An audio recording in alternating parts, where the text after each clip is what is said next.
భగవద్గీతలోని 2వ అధ్యాయంలోని 9వ శ్లోకానికి భావం ఏమిటంటే, శత్రువులను తప్పింపజేయు అర్జునుడు ఆ విధముగా పలికిన తర్వాత శ్రీకృష్ణ పరమాత్మతో గోవింద నేను ఇక యుద్ధము చేయనని చెప్పి మౌనం వహిస్తాడని ఈ శ్లోక భావం. ఈ శ్లోక భావం వివరణ ఏమనగా, ఇందులో అర్జునుడు యుద్ధరంగంలో తన బంధువులను గురువులను చూసి వారిపై బాణాలు వేయడానికి అతని మనసు అనేది ఒప్పుకోదనమాట. తర్వాత అర్జునుడు తన మనసులోని సంఘర్షణను వ్యక్తపరుస్తూ శ్రీకృష్ణ పరమాత్మతో గోవింద నేను ఇక యుద్ధం చేయనని ఖచ్చితంగా చెబుతాడు.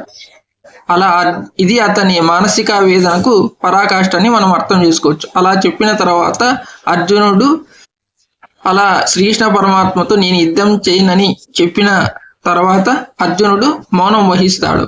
ఇలా అర్జునుడు ఆ విధంగా శ్రీకృష్ణ పరమాత్మతో నేను యుద్ధం చేయనని చెప్పడం, తర్వాత మౌనం వహించడం అనేది శ్రీకృష్ణ పరమాత్మని ఏమాత్రము బాధించదు. ఎందుకంటే అర్జునుడు సరైన మార్గంలో నడవలేదని శ్రీకృష్ణ పరమాత్మకు తెలుసు.